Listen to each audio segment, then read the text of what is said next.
I am fired up because today's episode is one that I feel so strongly every midlife woman needs to hear. We are pulling back the curtain on a topic many women never hear about from their doctors: menopause hormone options beyond the standard prescriptions.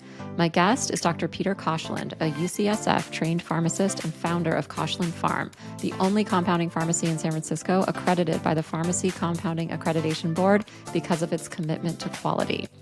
Peter has spent the last 20 years helping women navigate menopause and perimenopause with individualized hormone therapies.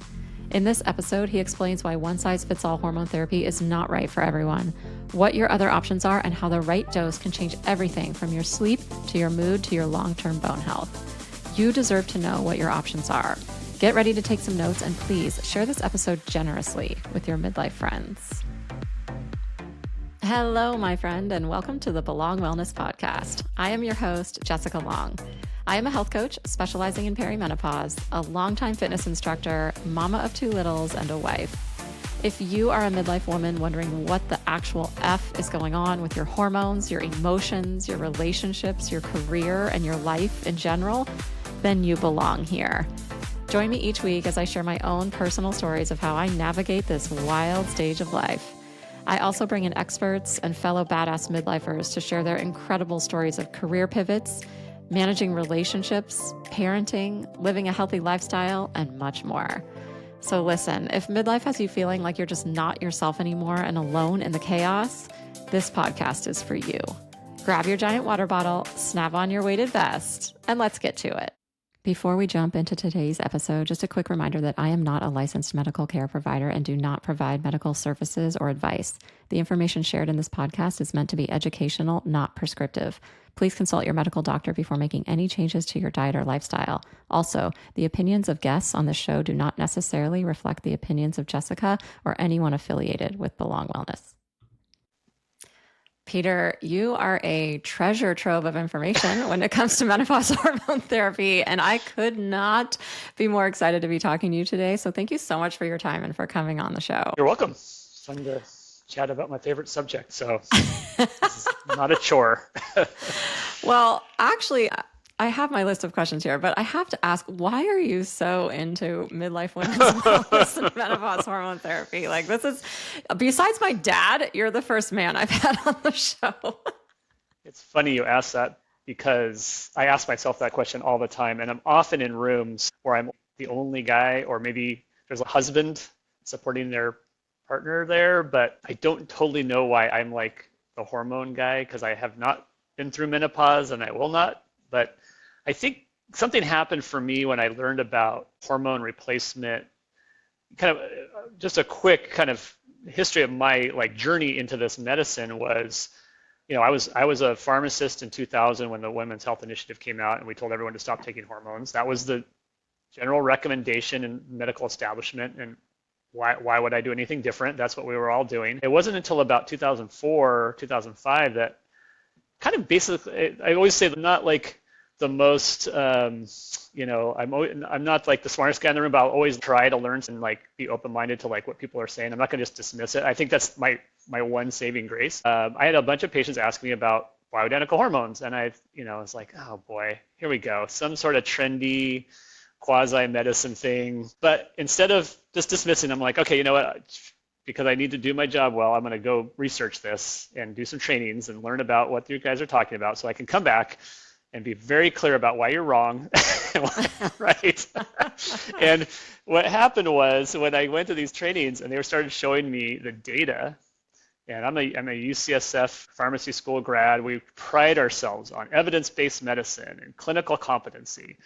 And when the evidence was presented to me, it was overwhelming that we had gotten it totally wrong with hormones. In fact, the data was saying something completely the opposite about what everyone was doing, that the safety was fairly well established and that the benefits were actually much, much greater than any sort of risk. And so it was kind of an outrage to me that we had gotten it so wrong and that there was real harm that was going to be perpetrated on millions and millions of women because we just didn't want to think for ourselves and actually read the information. And what's the expression? The zealousness of the newly converted. I was like that. I was like, oh my gosh, I've seen the light. I found religion here with hormones, and I need to tell everybody about it. And then I learned my second lesson, which was nobody wanted to hear that they were wrong. Like people were really hostile to me when I was saying, listen, we're doing this wrong, guys. Like I would talk to OBGYN friends or other doctors that we were working with, and it was not met with a lot of embrace. Now, I will say, it wasn't everybody. There were certain doctors who were willing to cut against the grain and go against the zeitgeist and think for themselves and perform a different type of medicine. So I did find some allies in this, along the way. And we just started doing what we were doing and trying to talk to as many patients and doctors as we could. Interestingly, it was always easier to talk to patients because they weren't pre-programmed to have the party line in medicine about how we were supposed to feel about hormones. So patients got it instantly. It was the doctors, the traditionally trained doctors, that were the hardest nuts to crack. So let's fast forward to today. The whole dam is broken. Like now, finally, Menopause Society, kind of the general OBGYN zeitgeist says, yeah, actually hormones are safe. There's been some seminal published books that have come out that have really laid to waste this idea that hormones cause breast cancer, which was one of the primary fears. And so now we're in like a new era of like a real promotion of menopause medicine and a real understanding of the importance of hormones, which is great.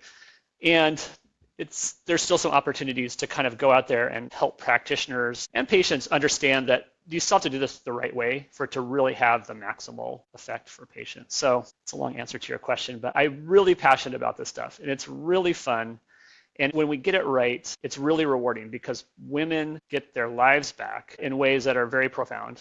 And it's worth the effort. So yeah, I continue to be very motivated. I appreciate your service and I recognize how hard it must have been in the beginning and what a long way we've come and how interesting it is to see the tide turn over the 20 years that you've been doing this. Before we get any further, I think it warrants asking you, what is a compounding pharmacy? Because some people listening to this episode don't know what it is. And actually, even in their conversations with their doctors, this compounded option doesn't come up for them. So let's just start at the very beginning. And can you please tell us what a compounding pharmacy is and how does it differ from a regular retail pharmacy? Short answer to that question is we're just customizing the medications for each individual patient. So you came and saw my lab last week. It looks more like a lab than a pharmacy. There's people in hoods. They're mixing together the different ingredients to make the final dosage form. So that's really kind of the short answer to that. In the hormone space, compounding pharmacies were kind of one of the only options for bioidenticals because there weren't really good commercial options. And we were trying to steer people away from some of the oral estrogens and things like that. So there were a few, but we were kind of one of the only options. So I think for that reason, compounding pharmacists were very early in the hormone replacement era because we were the one place people could go to get it. Now there's lots of commercial options as well. So we're not the only option. The way I present myself maybe to a physician who doesn't know about compounding or maybe is skeptical about it because it's not an FDA-approved drug. We're actually making the medications here on site. But what we really do is provide additional options for patients who aren't well served by the commercially available drugs. So whether it's different routes of administration, different dosage forms, or different ingredients that just aren't in a commercially available product. So in the hormone space, there's things like estradiol, which is an estrogen that's not currently available in the US as a manufactured drug, but has lots of good clinical research to support its use for certain indications. Or maybe people are having side effects from oral progesterone. So we need to make a vaginal suppository to deliver the drug a different way so it doesn't cause the same side effects. So you're answering the question of who is best served by compounding pharmacies. And you're answering that question by saying, well, even when there's an FDA-regulated option, like progesterone, for example, it doesn't work well for everyone. So one example of someone who might come to a compounding pharmacy is someone looking for other progesterone options. Is that fair to say? Yeah, exactly. It's expanding the breadth of options for patients. We're not here to like switch everybody off of their commercial drugs if they're doing well on them. In fact, I don't want to mess with it. I mean, I don't know if we'll get into it, but I mean, it's a little bit of a journey to get somebody ideally matched to their correct hormone regimen. And so like once they get there, I don't want to touch that. Like it's good. But there's a lot of people who have side effects or they need additional options or there's excipients that cause problems, things like that. So that's really kind of where we come in. And so we tend to see more complicated patients and patients who need something really tailored to their specific and unique condition. So we know midlife women looking for bioidentical hormones fall into this category. Who else is served? Like, what other type of drugs are you guys compounding? We compound everything. So I always say there isn't a doctor alive who can't benefit from knowing us because we have something to offer almost every practice area. So we do stuff for dermatologists, oncologists, psychiatrists, pediatrics. I mean, Can you talk about the example you showed me when I was visiting your pharmacy, which was the microdose of an FDA-approved drug that can actually help with hypothyroidism? So you're talking about low-dose naltrexone. It's a really, really interesting drug. So low-dose naltrexone is a perfect example of why compounding pharmacies should exist. Because naltrexone is actually a drug that's available at 50 milligram. It's a 50 milligram tablet that's what we call an opiate receptor antagonist, meaning it blocks opiate receptors. It was originally developed for overdose, if people were overdosing on opiates. It didn't really work that well as an overdose drug, but they found that it was actually really helpful with alcohol abuse syndrome and things like that. So that's what it's been used for in its more traditional use. During the AIDS epidemic, a researcher and a physician out of New York City discovered that very low doses of this same drug, so we were giving for alcohol abuse, we're giving 50 milligrams. He was giving people 4.5 milligrams, so more than a tenth less of the dose, and it was modulating their immune system. And actually, he was getting better survival rates. And this is back before we had HIV medication. So people were looking for anything and everything to help mitigate that disease. And he found that endorphin release was enhanced and that there were certain specific effects on the immune system that downregulated autoimmune diseases at this low dose. Now, at the high dose, didn't really happen. So I always think it's also interesting because it's almost like a completely different drug. It's the same molecule, it's the same drug, but at a low dose, it does something completely different. And so it was such an intriguing and interesting outcome. It's been the subject of hundreds of research studies, and it's used very widely now for a host of autoimmune disease, including very serious ones like MS and Crohn's disease, to great effect. So this is something we do quite a bit of because it has to be compounded. It has to be at these very precise low doses. You can't take the 50 milligram tablet home and make 4.5 milligrams accurately. So it's a really interesting therapy and something that I think most compounding pharmacies do a fair share of because it's a very important treatment for a lot of patients. Including those with Hashimoto's, correct? Yep, so I want to correct. just call that one out given who our audience is. And I know it's fairly common in women and midlife women. So anyone listening, this is a potential option for you to discuss with your doctor. Please discuss. And I'll say one of the challenges we have as a compounding pharmacy, we don't have ad budgets like pharma. We don't have armies of sales reps showing up in doctors' offices. Doctors learn about what we do oftentimes from their patients, asking them about it. And then our job is to be a resource for them. So if you go and ask your doctor, hey, I heard about low-dose naltrexone on this podcast, and the doctor's like, I never heard of that, please call us because then we can send some of the information over about what the research is, how it's used, what are the side effects, what's the safety profile. And that's how we educate doctors because if this was a commercially available product, you'd be seeing commercials about it because it has a lot of clinical utility. But we have to be the ones to, with a grassroots effort, spread the word. So why is it that so many doctors don't know about these options? And what can we do to fix that? Because this is why so many people I've talked to say compounding. What's that? What are you talking about? What do you mean you're taking like a suppository of progesterone? I thought the only option was oral. Why is that happening? Oh, that's a great question. I can only speculate. My sense is it's twofold. One, doctors are just so busy. They don't have a lot of time to like come and visit and tour my pharmacy like you did. Although I'm trying to find ways to like make that easier. And, we're going to do a tour for a bunch of OBGYNs in October. We're not going to feed them dinner and like bust them over here, so we try to make it easy for them. I think that's a part of it. It's just doctors are so busy. It's just hard to like think beyond what you already know.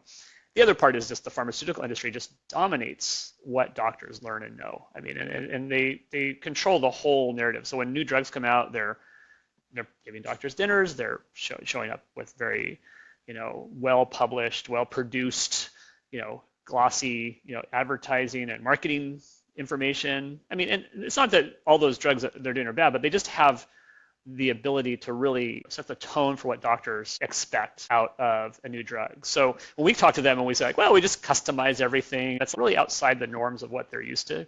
because they're used to saying, okay, here's the condition, here's the FDA approved indication, here's how I prescribe it. It's very straightforward, where we open things up, which makes things very interesting and helpful in a way, because we can be much more tailored, but then it's also like almost too many options. Like it's outside of the norms of what people are used to thinking about when they prescribe. So something like low-dose naltrexone is a little tricky to prescribe. Hormones are a little tricky to prescribe. There's a little bit of nuance and sophistication to be really dialed in on those. And so it's a different approach, I think, than most doctors are used to. So once we start engaging with them, it gets better. Yeah. So not only do they have to know that you exist, but then they have to be educated how to prescribe, exactly. I'm assuming. And that, I know you told me when I was visiting that you help with that education, because if this is being customized, it's not like off the shelf where you pick this one dose and say this is what you're getting, as they can do with the FDA approved versions. So there must be some education there too about, well, this is who the 50 milligram dose is good for. For you too, there has to be some sort of like economy of scale. You can't be making like 27 milligram for that one patient and 56 for this one, right? Yeah, although we do. I mean, I think we probably customize more than any pharmacy I know, even in our industry. But if the doctor thinks they should be on 27, we'll make 27. So we have lots and lots of formulas in our database that's literally for one patient. Okay, so let's talk about your safety measures and regulation, because we've talked a couple times about how you're not FDA regulated. And so for anyone who's feeling uncomfortable hearing that, and I think that could be from the patient side or the doctor side, Yep. Talk to us about what your safety and quality control measures are. Like if you're actually making 27 milligrams for someone, how do we know? How can we be sure that that really is 27? Yeah, it's a very important question, and something that everybody should ask of their compounding pharmacy. Now, we are FDA regulated. I don't want to make it sound like the FDA is not involved. They're out there and they have a lot of say in what we can and can't do. It's just not the drugs that we make are FDA approved, because they're not manufactured. So they don't go through the FDA approval process. They're custom made, but the FDA is involved, the State Board of Pharmacy is involved, the DEA is involved. We also have an accreditation body that we voluntarily subscribe to called PCAB, Pharmacy Compounding Accreditation Board, that comes in and does inspections. So we're very highly regulated, and there's a lot of standards. Also, there's something called the USP, which sets the standards for our industry, that actually just updated their standards in 2023 and made them very robust. And California is very intent on having us in this state have the highest standards in the country. It's not like we're not regulated. We are highly regulated, and everything we do is being scrutinized by somebody. But to answer your question, like how do I know it's 27 milligrams? There's a very comprehensive quality assurance program that has to be in place in a pharmacy like mine, just like there would be for manufacturing. In fact, it's not that different. The thing with manufacturing is you're making one product in very, very high volume. We're making lots of products in very, very low volume. So to allow us to have this platform of customizability, but still have quality, is that we validate the processes as much as we do the final product. So that being said, if I'm making a capsule, the ingredient weights are being logged into a computer that's matching them to the formula. If they're off, the person making the formula gets an alert. Then they're also making the capsules and then weighing out individual finished product capsules and making sure those weights are accurate to what we would expect them to be from the formula.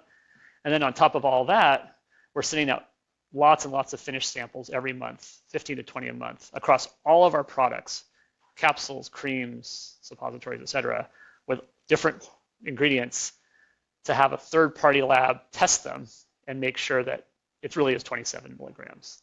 So we're doing that constantly, internally and externally, to continue to validate that everything we do across all these different dosage forms is achieving what we would expect. And that's what the patient wants to be clear about, and the doctor too, so they know what to do if there's a side effect, or if the symptoms break through, or if it doesn't seem to be working. Okay. It helps to see our lab. You know, when I bring a doctor into our lab, it almost sells itself. And I can show them the weights and the testing, but they're like, oh yeah, this is like a very legitimate. I mean, you've walked in, all of our staff is like in gowns, their bonnets, their gloves, they're masked. I mean, it's a very professional, clean environment. You know, so you can just see out of the gate that like just the infrastructure itself is like very high quality professional. And so I think that surprises people sometimes, because they have this misimpression that it's like some guy in some dark lit room, you know, dusting together some powders into a capsule. It's not like that at all. In fact, it's almost like mini manufacturing. No, it does look like a high performance lab. And I appreciate that there's no veil, there's no curtain. So Yeah, you invited me to come walked me through, hid nothing from me. I saw everything, asked a bunch of questions. What's that? What's that circling in that test tube over there? What's this in refrigerator? Why is that whole room cordoned off? And why is she right. wearing a hazmat suit? So I appreciate that you're not trying to hide anything. The door is open. You want your patients, your doctors, everyone to know what's going on, how this is made. I For sure. really appreciate that transparency. So I wanted to talk a little bit more about some of the hormones that you guys offer. And full disclosure, I am a client. I'm a happy client of Koshland for quality, but also your customer service is top notch. I mean, I can text with you guys that I need a refill. I get a response back and you guys courier it to my front door. It just could not be easier. So thank you for that. But what hormones do you guys currently make for menopause hormone therapy? All of them. So, What are all of them? when we look at kind of the building the house of hormones, I guess, the foundation is always estrogen and progesterone. So for sure, those are estradiol. So there's several estrogens. So I don't want to get too into the weeds, but there's estradiol is the specific estrogen that's the key estrogen for like bone health and brain health and muscle health, helps with your hot flashes and all that stuff. So that's the key estrogen. And then progesterone you need to balance out the effects of the estrogen, and it has its own beneficial effects with sleep, with anxiety, it has a calming effect, and it also protects the endometrium from endometrial cancer. So they have to be given together, and they should be given together. They work, I would say that they're the yin-yang of hormones. They need each other. One is not as good as it can be without the other. So that's the starting point. And then Can I just jump in though quickly though? I mean, I please. think it's true that especially if you have a uterus, you should be taking progesterone with estradiol, but you can take progesterone without estradiol. Correct. I hope that's correct because that's what I've been doing Yes. for a year. Right. But I don't quite qualify for estradiol yet, given the symptoms that I have. But I do take progesterone to try to offset some of my symptoms. I love progesterone. I think it's underutilized. I think there's still a misnomer of its value as a standalone hormone for all the reasons I mentioned: sleep, mood, its calming effects, and its ability to modulate the effects of circulating estrogens as well. On the flip side, if you have an intact uterus, you must be on progesterone. Otherwise, there isn't well-established increased risk of endometrial cancer. Now, for women who've had hysterectomies, the thought is you don't need progesterone because you're not needing to protect against endometrial cancer. And I don't agree with that. I think there's still lots of benefits for progesterone, even in those patients. So we can talk a lot about progesterone and how it's kind of misunderstood in the mainstream, but I think it's a very important hormone and it can be taken by itself safely. So I think that's totally fine. And you mentioned that's your top product right now, right? Number one. Always has been from day one. Yeah, progesterone is wonderful stuff. And usually, as people are going through menopause, their progesterone levels drop more than their estrogen levels. So we get a profile where there isn't adequate progesterone in the system to really balance out the yin and yang with the estrogen that's circulating. So I think that accurately describes my current situation. But I've heard it's maybe around 15% of people who are intolerant to progesterone. Would compounded versions be an option for them? Because usually we're talking about the oral version when we're saying they're intolerant, correct? Correct. And that's the only commercially available bioidentical progesterone is oral. So there's a very well-established literature that shows that people with a history of major depressive disorder are at higher risk for recurrence with oral progesterone. And the reason for that is that progesterone is highly metabolized in the liver. So whenever we take a drug orally, it passes through the liver before it enters the bloodstream. It's the body's way to detoxify anything and prevent toxins from going into our system. And so a hormone like progesterone, probably 70% of the dose is metabolized before it ever enters the bloodstream. So if you're giving 100 milligrams of progesterone, really only 30 milligrams actually gets into the system as progesterone. But progesterone is unique because some of the metabolites, some of the things that's getting converted into actually have biological effects. And so specifically with progesterone, one of the metabolites has a high effect on GABA receptors, which are the ones that are calming generally, which is one of the reasons why oral progesterone is such a good sleep aid, because it kind of sedating, because these metabolites actually stimulate the GABA receptors in the brain. But for certain patients, they have effects that are more related to depression because of that stimulation, or people get what we call paradoxical effects, where instead of being drowsy, they actually get stimulated. And this is very true with a lot of drugs that are sedating, like Benadryl. Most people get very drowsy with Benadryl, but there's a small percentage of people who actually get stimulated by the drug. So for those cases, this is where compounding really comes in, because we have to give it a different way. Because like we said, you should be on progesterone for all the benefits, and if you're on estrogen and you have an intact uterus, you must be on it to prevent endometrial cancer.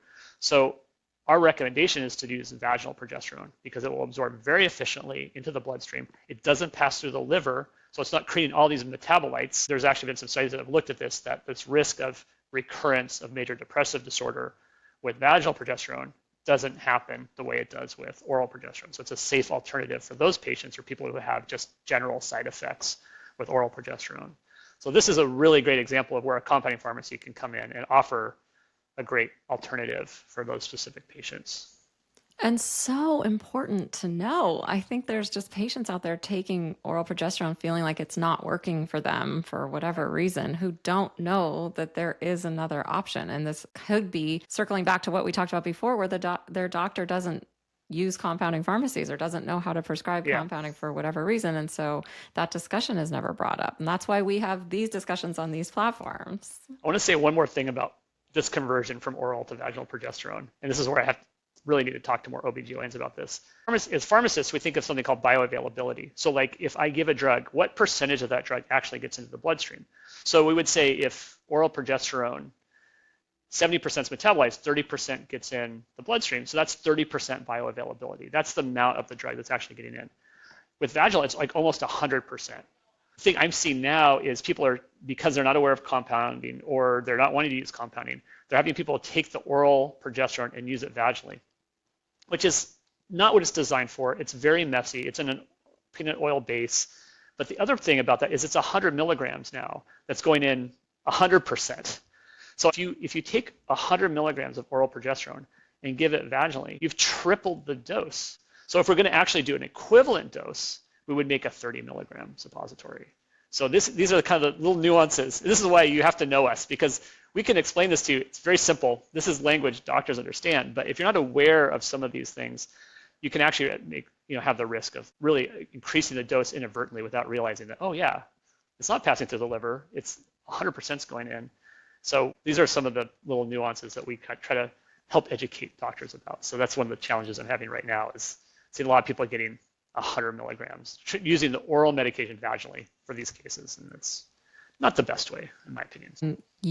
You create an alternative to that I actually take. Exactly. Yeah. Okay. And we can make it at any dose. We can make 30, 50, 20. And so again, this is where it's like kind of opens up the opportunities to really tailor it, especially if a patient's not responding or having adverse effects to the oral, they probably have a high level of sensitivity to the hormones. So actually getting it very precise, 27 milligrams might be, extremely precise, but, in certain cases, it does have to be almost that precise for that individual patient. So it allows us the opportunity to do more of that once we kind of get into the compounding realm.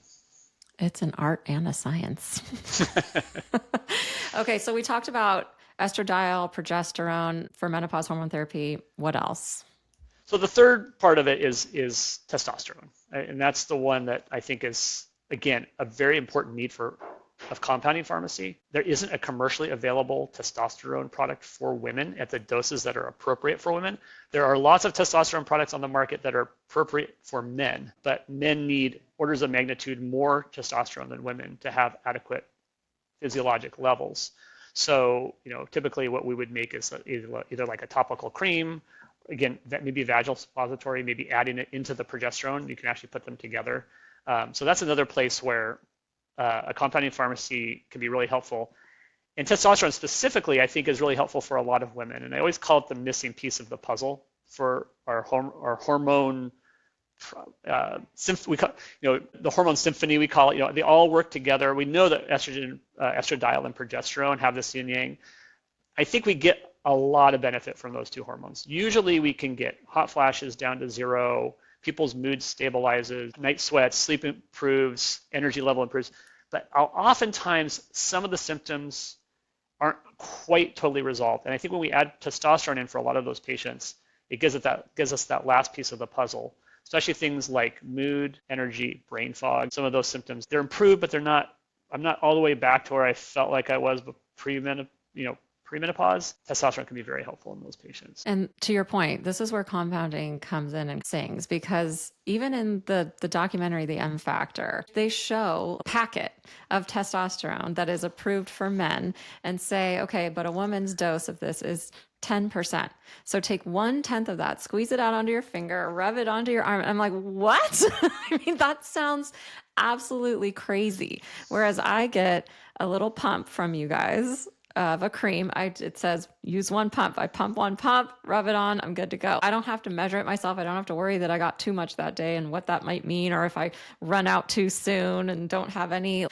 That just seems crazy. And I get where it's coming from. It's coming from this desperation of women need this and there's no approved version, but there is an alternative, and that's where you come in. I'm very happy OBGYNs are putting women on hormones finally, so I don't want to, get too, uptight about this, but, I get into arguments with people about like, well, I don't use compounding because I only use FDA approved products and because the quality. Okay, I understand that. I think I can answer those questions if you came and saw my lab and talked about our quality assurance program, but I understand that that's your belief. And then they tell their patient to take a packet of androgen that's for men and take 1/10 of it, and that's their testosterone dose. And I'm thinking, well, how does that fit into that paradigm? That is the most inaccurate, I mean, the opportunities to overdose on testosterone are so great with that. And even if you're accurately doing 1/10 of an androgen packet for men, you're still getting a lot of testosterone, like 5 milligrams.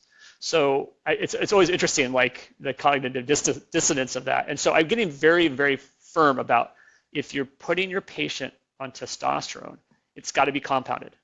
It's the only appropriate way to do that. Now, if you want to make sure you're worried about, come see my lab, we'll talk about it, and we'll do some finished product testing on your specific formulations, but it's not okay for people to be taking androgen and squeezing out 1/10 of a packet. Because the other thing that's very important to know about hormones is that too much hormones is almost as bad as not enough hormones. This is not a more is better situation. There's an optimal dose for every person with every hormone. And the safety of the hormones can be inferred through the fact that we've made hormones our whole lives. And so our body knows how to metabolize and utilize hormones at the levels that we produced them while we were making them. So to give people these super physiologic doses, or doses that are much higher than what we've ever made, we're kind of playing a little bit of a guessing game about what the body's going to do with that. And what the research shows is that it doesn't like it. The body's always trying to find homeostasis and a balance for an optimal amount of hormone. So if you give too much, the body becomes resistant. And if you give too little, the body becomes sensitized. So we have to be very cautious about resisting the temptation to overdose people on any hormone. That's especially true with estrogen, estradiol. That's also true with testosterone. So, this is the new work I have. First it was, hey, you should put people on hormones, and now it's, okay, I'm so glad you're doing it, but let's get people on good testosterone doses. So let's not overdo it now. So yeah, we're getting there. Well, so that's one kind of current form out there that is maybe ill-advised, or please have the conversation. There are other options. But I also want to bring up another one that I asked you about, which is fairly new on the market, which is this estradiol mist. So I asked you, what are your thoughts on the mist? Why don't you share with everyone what you shared with me? Don't love the mist. So one of the challenges we have with compounded hormones versus the patches, and I'll get to the mist, but it's relevant because, again, it's going back to the paradigms we're used to in medicine. So we're used to doing blood tests. Do you have low estrogen? Well, we'll do a blood test and find out. We'll put you on some estrogen. We'll do a blood test to see if it responded. The challenge we have with our compounded estrogens, which Evamist is that it's not well reflected in blood levels. The blood levels don't pick up the hormone very well because the hormone gets administered once a day, and it goes into the bloodstream, and then it gets into the cells, and it disappears from the blood. It doesn't mean that the hormone's not there or is not having an effect. It's just that when we pull the blood out and we centrifuge it and get the serum and we test the amount of hormone in there, it's just not representative of what we've given the patient. Now that tends to be less true with patches because patches are continuously infusing hormones into the body, so it's a little bit more of an equilibrium into the serum. So one of the things we educate doctors about is you just have to take serum tests with a grain of salt. You can either do alternative testing or do it, but know that it's probably underrepresenting the levels and look more at symptom presentation. The other thing is going back to physiologic production of estradiol in our body. When women are cycling, so when you're having normal cycles, you have the first half of your cycle is called the follicular phase. Your estrogen levels are going up, and then you have the ovulation in the middle of the cycle, and then the second phase is called the luteal phase. There's actually another spike in estrogen levels there. But even at the peak in the follicular phase, on day 7 or 8, when the estrogen levels are the highest, maybe your body's producing somewhere between 0.3 and 0.5 milligrams of estradiol. So that's kind of what we think of as physiologic levels. Evamist delivers 1.5 milligrams per mist, and the FDA-approved recommendation is 1 to 3 mists a day. And it's an alcohol-based spray, which drives the hormone through the skin very aggressively. So I'm wondering, how in the world did this ever get approved? Because we're giving like 3 times the upper level of physiologic production. And when I looked at what they were using to determine the dosing, they were looking at serum levels. So I'm thinking, they must have known this, or maybe they didn't, but that was the criteria they used to determine that product was giving adequate estrogen levels. And so as somebody who does a lot of formulation for hormones, I know that a very large percentage of that spray is going into the bloodstream. So when I asked doctors, well, how can you justify giving 1.5 to 4.5 milligrams of estradiol when we know physiologic production is 0.5 milligrams at the top? Well, it's not all going in. That's not true. It is definitely going in, because we know that these hormones are very efficient at getting through the skin. I could even put a hormone in olive oil and put it on the skin, and eventually that hormone will absorb through the skin, because the hormones themselves are very efficient at getting into the bloodstream. So in the alcohol-based spray, that stuff's getting pushed right into the bloodstream, but then it's not showing up in the serum tests. So you get the false belief that these are adequate levels when the patient's very overdosed. And I think you were mentioning to me, if the blood test was done within an hour of administering it, then maybe you would see the spike. But anytime after that, the hormones have moved into the cells, and it's not showing up on the blood test. Yeah, that's right. Are there any forms that you think really are superior? So if we don't like the mist, what are there formats that you think really are the best delivery methods for estradiol and progesterone? From a physiologic perspective, vaginal delivery is by far the best. It's the most efficient. It delivers hormones into the bloodstream very consistently pretty much for all patients. So we do mini vaginal suppositories. We also do translabial creams that are also very efficient. So that's always the preferred way from just a physiologic standpoint. Again, the hormones themselves will get through any sort of dermal tissue, but because vaginal tissue is well hydrated, it doesn't have a stratum corneum like the skin, so it's not as much of a barrier. Hormones just do a very, very good job of absorbing. So that's always our preferred. Now, some patients, they're not comfortable with that, and there's also alternatives. I mean, transdermal administration is a possibility. There's just, again, it's a better barrier. There may be more chances that it's not getting into the bloodstream as efficiently. And there's also a risk for transference where you might be, now it's exposed. So, there's definitely case studies of, people applying hormone creams to their forearms and then holding a small pets. And then all of a sudden the pet starts having hormone excessive symptoms because they're actually getting dosed from that hormone cream. So to answer your question, vaginal delivery is the best. For specific hormones like progesterone, oral is probably my preferred, because in most patients, it's easy to take, and it does a great job of helping with sleep quality. But again, it's not for everybody. So I would say for testosterone, our most common way of dispensing that is in a transdermal cream. It doesn't have to be quite as precise as the estradiol dosing. But again, if I was to do it the perfect way, perfect physiologic way, everything would be administered vaginally. So estradiol, progesterone, and testosterone. Yeah, and probably progesterone, maybe oral, unless you had specific side effects. And mainly because when we do an intake with a patient and look at symptoms, sleep quality is almost always on the list. And oral progesterone does such a wonderful job with improving sleep quality for the patients that tolerate it. And there's a certain concern that non-oral methods don't protect the endometrium as well. I don't totally buy into that, but there is more research on oral progesterone and endometrial protection. So if that's a concern too, oral progesterone would be the best way to go. The challenge with oral progesterone is that because it has such a low bioavailability of 30%, and sometimes people need, 60, 80, 100 milligrams of progesterone in their system. Once we get to a high enough level of oral, they just don't, nobody tolerates it because those metabolites cause problems for everybody. So usually over 200 milligrams of oral progesterone. If we need to go above that to get their progesterone levels up, usually we need to switch to something else just because it doesn't become tolerated anymore. And are there any other FDA-approved versions of progesterone? It's a good question. I think there was a topical out once. It's come and gone. I don't think it's available anymore. So if there is another one, I have not seen it in many, many years. So I think right now it's really just the oral, and it's 100 milligrams and 200 milligrams are the doses that are available.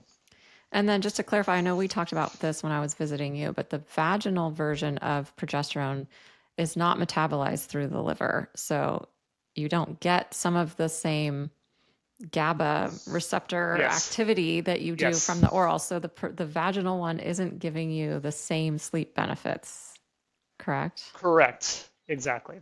Yeah. And but you did mention like it helps a little. It helps a little, but not as much. Yes, it is metabolized through the liver, just not in a massive first pass. So it's like everything that's oral is going through the liver and getting metabolized all at once. Everything that's circulating is still getting metabolized and passing through the liver, but just in a much more gradual way. So you're not going to have nearly the number of metabolites with the vaginal delivery. But progesterone itself is calming. Progesterone itself has GABA effect. It's not as strong as the metabolites, but it still does definitely help with sleep benefits. I think the other reason it helps so much is that most people, again, are not well balanced between their estrogen and progesterone levels. So they have medium to high estrogen levels and low progesterone.